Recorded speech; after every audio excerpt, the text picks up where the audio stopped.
आपका क्वेश्चन है integration of cube root x minus x cube upon x to the power 4 into d x है। चलो हम लोग करते हैं। प्यारे मित्रों, आपको अवश्य पता है यदि आपका ये अंडर रूट है, अंडर रूट को हम लोग लिख सकते हैं 1/2। ठीक, इसी प्रकार अगर आपका ये क्यूब रूट है, क्या ये क्यूब रूट है, तो इसको हम लोग लिख सकते हैं 1/3। 100% श्योर है। ऐसा क्यों? क्योंकि हमें पता है nth रूट। कौन सा रूट? nth रूट है, तो इसको हम लोग लिखते हैं 1/n। तो आइए करते हैं। ये होगा आपका is equal to integration of, लिखेंगे x माइनस एक्स क्यूब पूरे का पावर क्या होगा 1/3 अपान ये होगा x टू द पावर 4, ये होगा आपका dx हो गया। ठीक है प्यारे मित्रों, ये जो आपका लिखा हुआ है x माइनस एक्स क्यूब है। ठीक है, यहां से हम लोग एक काम कर देते हैं, x क्यूब कॉमन ले ले। देखो कैसे, ये होगा आपका x क्यूब, अंदर आपका बचेगा 1/x² और ये होगा आपके यहाँ से ये माइनस का 1 हुआ। ऐसा क्यों?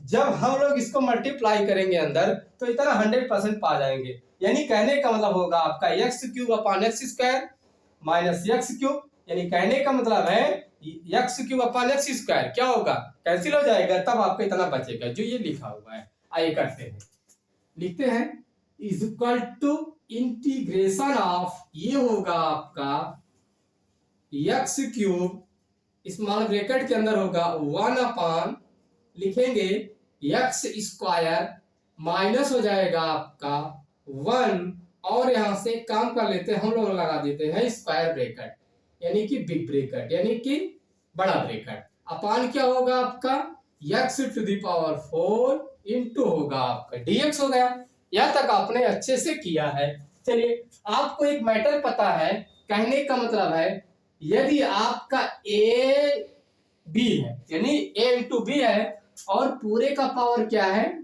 m है, तब इसको हम लोग लिखते हैं a to the power m into हो जाएगा b to the power m होगा। इतना आप लोग जानते हो, तो इसका मतलब इसको तोड़ते हैं। ठीक है, ये होगा इंटीग्रेशन ऑफ x³, क्या लिखेंगे x³, अब इसका पावर क्या होगा 1/3 हुआ, हमने इस पे क्या किया, ब्रेक किया, तोड़ दिया। इसको लिखेंगे आप 1/x² है ना, इसको लिखेंगे 1/x² माइनस 1 पूरे का पावर क्या होगा आपका ये 1/3 अपान हो जाएगा आपका x टू द पावर 4, ये होगा आपका dx हुआ।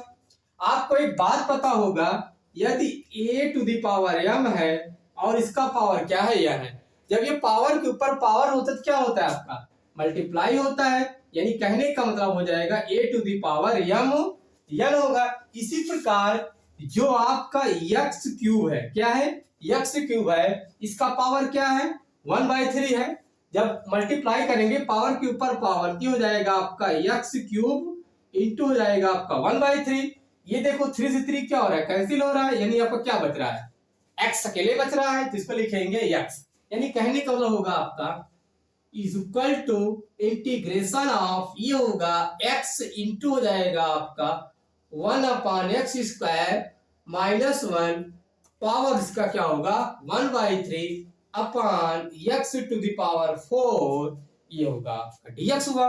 अब आप देखिए x से x ये क्या हो रहा है, कैंसिल हो रहा है, यहां पर क्या बचेगा x³ होगा, यानी लिखेंगे is equal to integration of 1/x² minus 1 upon ये होगा x³, ये होगा आपका इंटू dx, ये आपका x³ है। ठीक है, थोड़ा छोटा है। हम यहां से एक काम कर देते हैं, 1/x² को मान ले, सॉरी 1/x² माइनस 1 को मान लेते हैं t, यानी लेट ये होगा आपका 1/x² माइनस 1 इक्वल टू हमने क्या मान लिया t मान लिया। अब हम क्या कर दे, डिफरेंशिएट कर दे दोनों पक्षों में, तो आइए डिफरेंशिएट करते हैं। अब आपको अच्छे से पता है कि 1/x² का डिफरेंशिएशन क्या होता है -2/x³ होता है, तो लिखेंगे इंप्लाइज स्टैट -2 अपान हो जाएगा आपका x³ dx is equal to हो जाएगा आपका ये dt हुआ।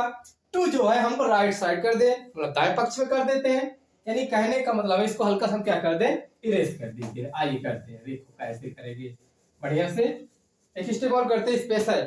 यहाँ देखो इसको लिख सकते हैं, ये हो जाएगा आपका 1/x³ dx इक्वल टू हो जाएगा आपका -1/2 dt हुआ। अब आप ये ध्यान दीजिए, dx/x³ dx/x³ बराबर आपने क्या पाया, -1/2 dt पाया। अब कहने का मतलब है जहां पर 1/x² माइनस है वहां पर क्या लिखोगे आप, t लिखोगे, तो लिख देते हैं। और जहां dx होगा वहां पर ये काम होगा। देखो कहने का मतलब देखो, अब देखो जो -1/2 है इंटीग्रेशन में बाहर लिखा जाएगा, क्यों, क्योंकि डिफरेंस कांस्टेंट है, तो लिखेंगे आप -1/2 integration of t to the power 1/3, ये होगा आपका dt हुआ। अब हम क्या कर दे, इसको इंटीग्रेट कर देते हैं। तो सिंस, क्योंकि हम लोग जानते हैं integration of x to the power n dx equal to आपका फार्मूला होता है x to the power n+1 upon n+1 plus का c, ये आपका फार्मूला होता है। तो हम क्या करते हैं, इसी फार्मूले पे इसको हम सेट कर देते हैं। आइए कहने का मतलब होगा इक्वल टू -1/2, ये हो जाएगा आपका t टू द पावर 1/3 + 1 यानी 4/3, तो लिखेंगे आप 4/3 अपान हो जाएगा आपका ये 4/3 प्लस का c इक्वल टू, ये हो जाएगा 4 2 जा 8, 3 क्या होगा ऊपर हो जाएगा। यानी कहने का मतलब आपने पा लिया -3/8। फिर उसके बाद t की रिप्लेस, सॉरी अभी t लिख देते हैं, t टू द पावर हो जाएगा आप यहाँ से 4/3, ये होगा यहाँ से प्लस का c।